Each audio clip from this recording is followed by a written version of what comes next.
Hello, this is Avinesh Sharma and welcome you all to the crown success. I hope आप सब अच्छे होंगे guys.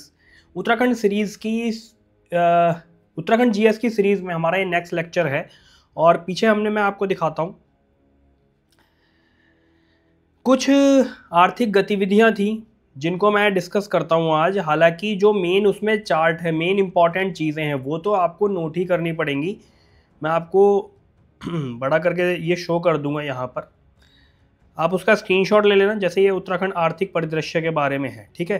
ये आंकड़े हैं पूरे जो आप यहाँ से देख सकते हो, स्क्रीनशॉट ले सकते हो। ये देखो सारे ये आंकड़े हैं, आर्थिक बिंदु, बजट 2024-25, ये सारा कुछ है। जैसे गरीब कल्याण, देश का कल्याण, ये पूरे इसमें आंकड़े हैं। युवाओं को मजबूत बनाना, समावेशी विकास के लिए बजट, नई योजनाएं, ये सारी चीज़ें हैं। जैसे ई विधानसभा एप्लीकेशन कार्यक्रम, इसके अंतर्गत वित्तीय वर्ष 2024-25 के लिए ये पूरे आंकड़े हैं जहाँ से आप इनको देख सकते हो। नया डेटा है ये। सशक्त उत्तराखंड 2025 की अगर हम बात करें तो देश के अग्रणी राज्यों में शामिल करने के लिए इसकी शुरुआत हुई थी। उत्तराखंड को राज्य की आर्थिकी को 2027 तक 5.5 लाख करोड़ किया जाना प्रस्तावित है। इसमें कृषि, विनिर्माण, पर्यटन, इन सब पर जो है ना फोकस किया जाएगा गाइस। ये कुछ इंपॉर्टेंट आंकड़े हैं, ये स्क्रीनशॉट आप ले सकते हो। आगे चलेंगे हम तो और कुछ परिदृश्य हैं उत्तराखंड के, राष्ट्र के कुछ परिदृश्य हैं, ये हम देख सकते हैं। बाकी उत्तराखंड को विशेष राज्य का दर्जा मिला, 11वां राज्य बना ये 2001 में, ठीक है। केंद्रीय सहायता में 90% हिस्सा अनुदान के रूप में मिलता है और 10% हिस्सा लोन के रूप में प्राप्त होता है, ठीक है। विशेष राज्य का दर्जा जिसे प्राप्त होता है। उत्तराखंड के गठन की बात करें और अर्थव्यवस्था की बात करें तो गठन के बाद 2000 और 2001 में राज्य की अर्थव्यवस्था 14,501 करोड़ रुपए थी गाइस, ठीक है। ग्रीन अकाउंटिंग, ग्रीन बोनस की बात करें तो वनों से मिलने वाली पर्यावरणीय सेवाओं का मूल्यांकन ग्रीन अकाउंटिंग कहलाता है और इसके तहत जो राशि मिलती है उसको ग्रीन बोनस कहा जाता है। पहला बजट 2001 में रमेश पोखरियाल निशंक जी ने जारी किया था। इसके बाद आगे बढ़ते हैं हम कि वित्त आयोग की सिफारिश की गई। 11वां वित्त आयोग 2000 से 2005 तक था, 12वां 5 से 10 और 13वां 10 से 15, ठीक है। ये आप कुछ आंकड़े देख सकते हो। बाकी और प्रमुख स्रोत जो है आय के, यहाँ पर व्यापार कर है, राज्य उत्पादन शुल्क है, स्टाम्प शुल्क है, वाहन कर है, ठीक है। ये पूरा एक चार्ट है, ये आप देख सकते हो। बाकी जीएसटी लागू हुआ 1 जुलाई 2017 को, ठीक है। और उत्तराखंड के बजट की बात करें तो उत्तराखंड सरकार ने वित्तीय वर्ष 2025-26 के लिए, ये देखो बजट का ये आंकड़ा है, ये प्रस्तुत किया है। इसका मुख्य फोकस कृषि, ऊर्जा, बुनियादी ढांचा और कनेक्टिविटी, पर्यटन और आयुष के लिए है। राजस्व और व्यय का विवरण पूरा ये दिया हुआ है यहाँ पर।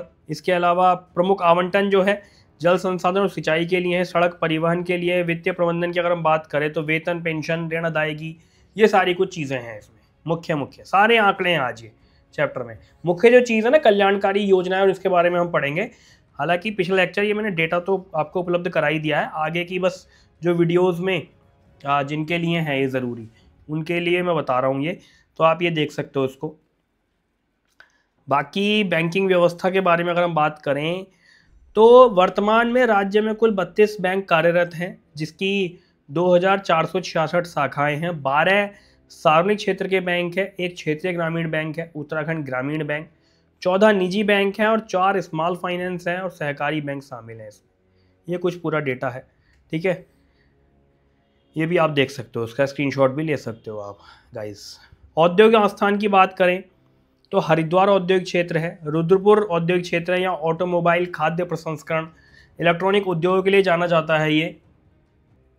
ऐसे ही आपका सिडकुल है, state infrastructure and industrial development corporation of limited Uttarakhand guys.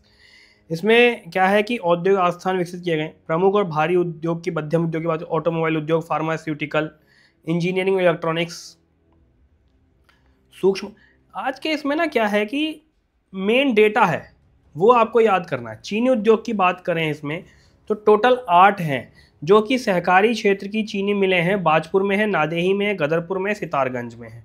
इसके अलावा गाइस सार्वजनिक क्षेत्र की जो चीनी मिल है किच्छा में है, डोईवाला में, और निजी क्षेत्र की जो चीनी मिल है लक्सर में है और लिब्बरहेड़ी में।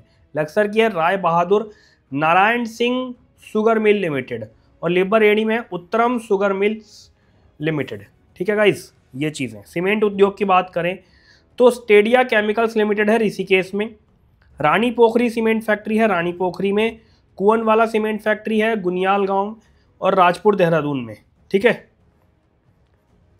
ये चीज़ें हैं। और क्या है आगे, कागज उद्योग की बात करें तो एशिया के सबसे बड़े कागज उद्योग समूह century paper and pulp board की जो मिल है लालकुआं नैनीताल में स्थित है गाइस। सूती वस्त्र उद्योग की बात करें तो ये देहरादून, उधम सिंह नगर और नैनीताल में है। सबसे पुरानी मिल काशीपुर उधम सिंह नगर में है। ठीक है, सबसे पुरानी मिल कहाँ पर है, काशीपुर में है, उधम सिंह नगर में है। चलो, कुछ अन्य प्रमुख भारी और मध्यम उद्योग हैं जैसे Indian drugs and pharmaceutical limited Rishikesh Dehradun, Hindustan antibiotics, ये भी आप इसका स्क्रीनशॉट ले सकते हो, इसको जो है याद कर सकते हो। ठीक है, ऑप्टो इलेक्ट्रॉनिक रायपुर देहरादून में, इलेक्ट्रॉनिक्स उद्योग लैंसडाउन पौड़ी में है। ठीक है, भारत इलेक्ट्रॉनिक्स कोटद्वार पौड़ी में है, वेवसीन कारखाना, ये सब आंकड़े हैं, इनका भी आप स्क्रीनशॉट लेकर के इनको जो है याद कर सकते हो। स्टार्टअप नीति 2023 जो है उत्तराखंड की, इसके प्रमुख उद्देश्य हैं नवाचार और उद्यमिता की संस्कृति का विकास करना, स्थानीय अर्थव्यवस्था को मजबूत करना, बुनियादी ढांचे का विकास करना, इंक्यूबेशन सेंटरों की स्थापना करना, वित्तीय सहायता और संसाधनों तक पहुंच को स्थापित करना। ठीक है, इससे कुछ प्रोत्साहन होगा। प्रमुख फोकस जो क्षेत्र है इनका पर्यटन, शिक्षा, स्वास्थ्य, कृषि, सूचना प्रौद्योगिकी, जैव प्रौद्योगिकी, नवीकरणीय ऊर्जा इसमें शामिल है। ठीक है, मासिक भत्ता इसमें दिया जाएगा, मार्केटिंग सहायता इसमें दी जाएगी, कच्चे माल की लागत में सहायता दी जाएगी, ये सारी कुछ चीज़ें हैं। बाकी हस्तशिल्प, लघु और कुटीर उद्योग की बात करें तो रिंगल हस्तशिल्प है, ये बांस की प्रजाति से बना उत्तराखंड के ग्रामीण क्षेत्र में प्रचलित है और स्थानीय कारीगर रिंगल से टोकरियां, चटाइयां, घरेलू सजावट की वस्तुएं बनाते हैं। ऐसे ऊनी वस्त्र उद्योग की बात करें तो राज्य के ठंडे पर्वतीय क्षेत्रों में ऊनी वस्त्र उद्योग प्रमुख है। यहाँ की महिलाएं हथकरघा का यूज करके शॉल, स्वेटर और ऊनी परिधान बनाती हैं। ऐसे ही यह हथकरघा उद्योग है। रेशम उद्योग है। ठीक है, रेशम कीट पालन और रेशम धाई की बुनाई से जड़ें जो है कुटीर उद्योग स्थानीय लोगों को रोजगार प्रदान करते हैं। कालीन उद्योग है गाइस, कालीनों का प्रोडक्शन किया जाता है। धातु शिल्प उद्योग है, वृत्तिका शिल्प है, चर्म शिल्प है, इसमें जूते, बैग, बेल्ट इन सब का निर्माण किया जाता है और यह कुटीर उद्योग के रूप में विकसित हुआ है। यहाँ कारीगर हस्त निर्मित उत्पाद तैयार करते हैं यहाँ पर। ऐसे ही आपका आता है गाइस चावल उद्योग। चावल उद्योग जो है इसमें चावल मिलें स्थापित हैं या स्थानीय किसानों से खरीदे गए धान का प्रसंस्करण करके चावल तैयार किए जाते हैं। कत्था उद्योग है, लकड़ी फर्नीचर है, बेंत के फर्नीचर है। पंचक्की उद्योग है, हिमाद्री ब्रांड है। ये हिमाद्री ब्रांड के तहत क्या है, उत्तराखंड के स्थानीय उत्पादों को प्रमोट किया जाता है। इसमें हस्तशिल्प, खाद्य पदार्थ और अन्य स्थानीय उत्पाद शामिल हैं। ये ब्रांड जो है ना स्थानीय कारीगरों उत्पादकों को एक मंच देता है। ऐसे ही लघु सेवा केंद्र है, वूल बैंक है। इनका उद्देश्य जो है स्थानीय बुनकरों को ऊन की उपलब्धता सुनिश्चित करना था और वे अपने उत्पादों का उत्पादन जो है सुचारू रूप से कर सकें। यह पहल ऊनी वस्त्र के उद्योग को समर्थन प्रदान करती है। कौन सी पहल? वूल बैंक। चलो, ऐसे ही आता है आपका एक जनपद दो उत्पाद ODTP योजना। ये प्रारंभ हुई थी अक्टूबर 2021 में गाइज और इसका जो उद्देश्य है स्थानीय उत्पादों को वैश्विक पहचान दिलाना, शिल्प उद्योग का विकास करना और रोजगार के अवसर उपलब्ध करना। ठीक है, इनकी विशेषताओं की अगर हम बात करें तो सभी 13 जिलों में 2 प्रमुख स्थानीय उत्पादों की पहचान DM की अध्यक्षता वाली समिति द्वारा की जाती है। स्थानीय उत्पादों का आवश्यक और न्यू तकनीक के आधार पर विकास करके उन्हें वैश्विक स्तर पर पहचान दिलाना होता है। उत्पादों की जो पहचान होती है गाइस वो जिलेवार होती है। ठीक है, ये ध्यान रखना इसमें आप, किसमें? एक जनपद दो उत्पाद ODTP योजना में। तो ये एक चैप्टर था हमारा। अब जो मुख्य आज की वीडियो का है फोकस, वो उत्तराखंड की कल्याणकारी योजना और अन्य कार्यक्रम के बारे में है, जो कि पढ़ना बहुत ज़्यादा ज़रूरी है कि एग्जाम में योजनाओं से क्वेश्चन बन सकते हैं। जैसे आज का जो टॉपिक हमारा पूरा रहेगा वो महिला और बाल कल्याण कार्यक्रम के अंतर्गत जो भी योजनाएं हैं, जो भी कार्यक्रम हैं, उनको हम डिस्कस करेंगे। जैसे पहला टॉपिक है हमारा समेकित बाल विकास कार्यक्रम। ये योजना जो है केंद्र प्रायोजित है पूरी तरह से। 1975 में ये स्टार्ट हुई और इसमें क्या है, आंगनवाड़ी और मिनी आंगनवाड़ी, इसमें अनुपूरक पोषाहार, cooked food, take home ration, स्वास्थ्य जांच, टीकाकरण, स्वास्थ्य पोषण शिक्षा, ये सब इसके अंतर्गत आता है। और राज्य में तकरीबन 105 बाल विकास परियोजनाएं इसके अंतर्गत आती हैं। फिर आता है गाइस आपका मुख्यमंत्री सशक्त बहना उत्सव योजना। इसकी घोषणा जो है धामी जी द्वारा 22 अगस्त 2023 को की गई थी और इसका जो उद्देश्य है योजना का, महिला समूह द्वारा जो निर्मित स्थानीय उत्पाद हैं उनको मार्केट देना। ठीक है, महिला समूह द्वारा, समझना आप, कॉन्सेप्ट क्लियर रखना आपने, महिला समूह द्वारा जो स्थानीय उत्पादन किया गया उत्पाद है उनको मार्केट देना। ठीक है, सार्वजनिक प्रदर्शनी के माध्यम से बिक्री करना, और ये किसके द्वारा चलाई जा रही है योजना? महिला सशक्तिकरण और बाल विकास विभाग के द्वारा ये योजना चलाई जा रही है। ठीक है गाइस, चलो समझ गए ना आप? ये बाजार उपलब्ध कराने का मतलब कि ऐसी प्लेटफॉर्म देना जहां वो अपने प्रोडक्शन, अपने उत्पादन को बेच सकें। ठीक है, चलो आगे क्या है? लखपति दीदी योजना, प्रधानमंत्री द्वारा 15 अगस्त 2023 को इसकी शुरुआत हुई थी गाइस, और 4 नवंबर 2023 में उत्तराखंड में जो है ये स्टार्ट हुई। इसका जो लक्ष्य है कि महिलाओं के लिए रोजगार के अवसर पैदा करना। दूसरा, उद्यमी महिलाओं को स्वयं सहायता SHG, ठीक है, स्वयं सहायता समूह से जोड़कर कौशल परीक्षण देना और उद्यम स्थापित करने में 1 लाख रुपए तक बिना ब्याज का लोन उपलब्ध करवाना। ये चीज समझ रहे हो आप? ये किसमें? लखपति दीदी योजना, लखपति बनाना है इसमें महिलाओं को। किताबों में बहुत लंबा चौड़ा लिखा है। फिर आती है मुख्यमंत्री घसियारी कल्याण योजना। ये 25 फरवरी 2021 को स्टार्ट की गई थी और इसका जो उद्देश्य है पौष्टिक पशु आहार की आपूर्ति करना, और इसमें जो लक्ष्य है पर्वतीय क्षेत्र की महिला पशुचारकों को 35 रुपये प्रति किलोग्राम की रियायती दर पर पशु आहार उपलब्ध कराना। ये मुख्यमंत्री घसियारी कल्याण योजना के अंतर्गत ये चीज़ें शामिल की गई हैं कि क्या? पशु आहार उपलब्ध करवाना गाइस। ठीक है, चलो इसमें अब आगे बढ़ते हैं हम। आगे कुछ योजनाएं हैं, जैसे आपकी आती है मुख्यमंत्री महिला सतत आजीविका मिशन। ये जो है मिशन महिलाओं को आत्मनिर्भर बनाने के लिए कुशल प्रशिक्षण और वित्तीय सहायता प्रदान करता है। 2017 में प्रारंभ हुआ। इसका उद्देश्य है महिलाओं को रोजगार के अवसर उपलब्ध कराना। आर्थिक रूप से कमजोर महिलाएं, विधवा महिलाएं, तलाकशुदा महिलाएं इसकी जो है लाभार्थी हैं। ठीक है, क्या है इसकी? लाभार्थी हैं। प्रशिक्षण इसमें दिया है, कौशल प्रशिक्षण द्वारा रोजगार के अवसर उपलब्ध कराना, और जो प्रशिक्षण प्रोत्साहन राशि है ना वो 1000 रुपये है। प्रशिक्षण के बाद व्यवसाय शुरू करने पर 50,000 की आर्थिक सहायता भी दी जाती है। किसमें आती है? मुख्यमंत्री महिला सतत आजीविका मिशन। ठीक है गाइस। फिर एक आता है मुख्यमंत्री नारी सशक्तिकरण योजना। 2021 में स्टार्ट हुई है और राज्य की महिलाओं को आर्थिक रूप से मजबूत बनाने के लिए ये योजना जो है स्टार्ट हुई थी। इसकी विशेषता क्या है कि 30% प्रोजेक्ट लागत या मैक्सिमम 1 लाख रुपए तक की सब्सिडी महिला उद्यमों को दी जाएगी। ब्याज रहित लोन दिया जाएगा गाइस इसमें। ठीक है, और मैक्सिमम 5 लाख तक का ब्याज मुक्त लोन उपलब्ध कराया जाएगा, और ग्रामीण विकास विभाग इस योजना को संचालित करता है। समझ में आया आपको? चलो इसके बाद क्या है? महालक्ष्मी कल्याण योजना। ये प्रारंभ हुई थी 17 जुलाई 2021 को। इसका उद्देश्य है कि नवजात शिशु और उसकी मां को पौष्टिक आहार और आवश्यक वस्तुएं उपलब्ध कराना। इस योजना की जो विशेषता है ना, मां और शिशु के लिए विशेष किट दी जाएगी। नवजात के जन्म के बाद मां और शिशु दो अलग अलग किट प्रदान की जाती हैं, और इन किटों में क्या होता है? पौष्टिक आहार और आवश्यक वस्तुएं शामिल होती हैं। बाल विकास विभाग इस योजना को राज्य स्तर पर संचालित करता है, और प्रेजेंट में 40,000 से ज़्यादा माताएं और शिशुएं जो है इस योजना का लाभ ले रहे हैं। ऐसे आपकी आती है नंदा गौरा योजना। ये 1 जनवरी 2018 को स्टार्ट हुई थी गाइस, और इसका उद्देश्य है निर्धन परिवार की बालिकाओं को आर्थिक सहायता प्रदान करना। इसमें लाभार्थी हैं SC ST या BPL परिवार की बालिकाओं को सहायता दी जाती है, और आर्थिक सहायता 2 किस्तों में दी जाती है। पहली किस्त बालिका के जन्म पर 11,000 रुपये की, और दूसरी किस्त 51,000 की 12वीं कक्षा उत्तीर्ण करने पर। ठीक है गाइस, और ये योजना जो है ना गौरा देवी योजना और नंदा देवी योजना को मिलाकर बनाई गई है। ध्यान रखना है चीज। ठीक है गाइस, चलो फिर आपकी आती है मुख्यमंत्री आंचल अमृत योजना। ये 7 मार्च 2019 को प्रारंभ हुई और दोबारा से आरंभ हुई 2021 में। इसका उद्देश्य है कि 3 से 6 वर्ष के बच्चों में कुपोषण को समाप्त करना। 3 से 6 वर्ष की आयु के बच्चे इसके लाभार्थी हैं, और आंगनवाड़ी केंद्रों के माध्यम से पोषण सुविधाएं दी जाती हैं। प्रदेश के 20,000 आंगनवाड़ी केंद्रों में योजना लागू है, और लगभग 1.70 लाख बच्चों को ये लाभ इसमें मिलता है।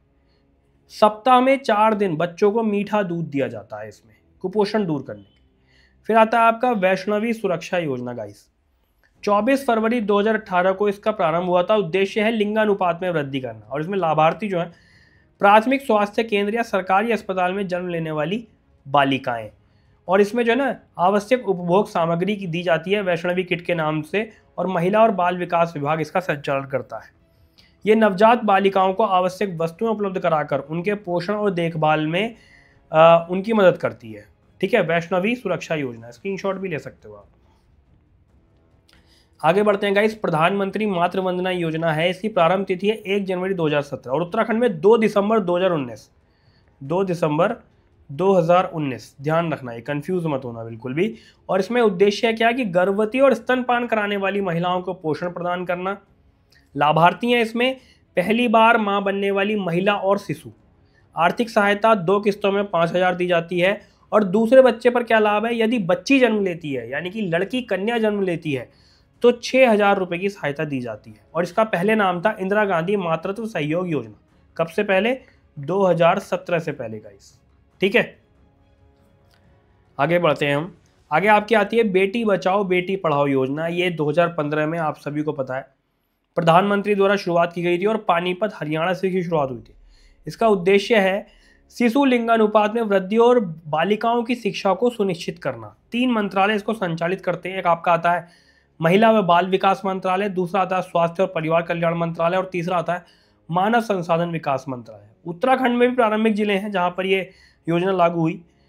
नैनीताल में, चमोली में, चंपावत में, पिथौरागढ़ में। और 8 मार्च 2018 को उत्तराखंड के सभी 13 जिलों में ये लागू हो गई थी गाइस। ठीक है, चलो ये हो गया हमारा, और आगे बढ़ते हैं हम।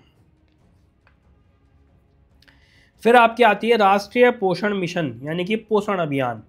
ये 8 मार्च 2018 को अंतर्राष्ट्रीय महिला दिवस पर यह प्रारंभ हुआ था। इसका उद्देश्य है बच्चों और स्तनपान कराने वाली महिलाओं में पोषण को सुधारना। ठीक है, टारगेट क्या था कि 2022 तक कुपोषण मुक्त बनाना, लेकिन योजना जो है वर्तमान में भी जारी है।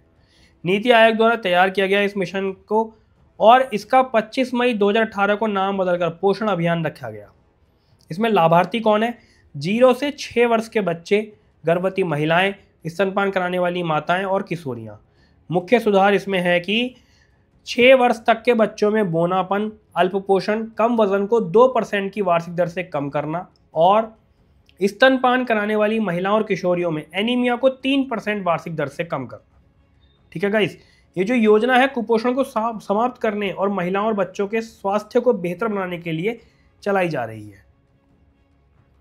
फिर आपकी आती है मिशन गौरी शक्ति। ये 2021 में प्रारंभ हुई और इसका उद्देश्य है कि महिलाओं को आत्मरक्षा के लिए मजबूत बनाना। लाभार्थी इसमें बालिकाएं हैं, महिलाएं हैं। और प्रशिक्षण जो है ना इसमें गाइस, छेड़छाड़ और हिंसा से बचाव के लिए आत्मरक्षा का प्रशिक्षण दिया जाता है। आत्मरक्षा, क्या नाम है इसका? मिशन गौरी शक्ति। ध्यान रखना है यहाँ पर, जैसे पार्वती देवी और गौरा देवी से कर सकते हो आप कि वो जब युद्ध की स्थिति में होती हैं तो फिर उनका दूसरा रूप ही होता है। तो आत्मरक्षा का प्रशिक्षण इसमें जो है दिया जाता है। इसका सुरक्षा उपाय क्या है कि गौरी शक्ति ऐप लॉन्च किया गया है जिससे पीड़ित महिलाओं को पुलिस द्वारा तुरंत सहायता मिल सके। ये योजना जो है ना महिलाओं को आत्मरक्षा के लिए प्रशिक्षित करने, तुरंत पुलिस कार्रवाई सहायता प्रदान करने के उद्देश्य से चलाई जा रही है। फिर एक आती है गाइस आपकी सबला योजना। क्या है सबला योजना? इसकी जो घोषणा की तिथि है 19 नवंबर 2010 है। आपको शो नहीं हो रहा होगा शायद, मैं देखता हूँ अभी, ठीक है ना? 19 नवंबर 2010 है। इसकी गठन तिथि है 1 अप्रैल 2011। इसका उद्देश्य है किशोरियों को सुपोषण और सशक्त बनाना। किशोरी शक्ति योजना के स्थान पर लागू की गई। 11 से 18 वर्ष की किशोरियां इसकी लाभार्थी हैं और राज्य के सभी जिलों में लागू है। ये योजना किशोरियों के पोषण और सशक्तिकरण को बेहतर करने के लिए चलाई जा रही है। ठीक है, उसको बेहतर करने के लिए चलाई जा रही है। चलिए, तो ये पूरा कुछ आज का चैप्टर था इंपॉर्टेंट, जो हमने इसमें डिस्कस किया। इंपॉर्टेंट योजनाओं को और कुछ आर्थिक सहायता और आर्थिकी से रिलेटेड चीज़ें थी, वो तो आपने स्क्रीनशॉट लेकर के याद ही करनी। मैं उम्मीद कर रहा हूँ ये पूरा आपको अच्छे समझ में आया होगा। जल्दी हमारी ये सीरीज़ कंप्लीट होने वाली है। कंप्लीट PDF सेट भी मैं आपको देने वाला हूँ। और हाँ, मैं आपको जिन्होंने ये सीरीज़ एनरोल कर रखी है गाइस, उनको फ्री में टेस्ट सीरीज़ प्रोवाइड करा रहा हूँ। जिन्होंने एनरोल नहीं किया इस सीरीज़ में वो एनरोल कर जाओ। आपको free of cost test series दी जाएगी हमारी तरफ से, हमारे इंस्टीट्यूट की तरफ से। हमारी एप्लीकेशन और वेबसाइट दोनों आ गए हैं। जल्दी ही वहाँ पर आपको चीज़ें और नए कोर्सेज देखने को मिले। ठीक है गाइस, तो चलो पढ़ते रहो, अपनी तैयारी बेहतर करते रहो। All the very best, thank you.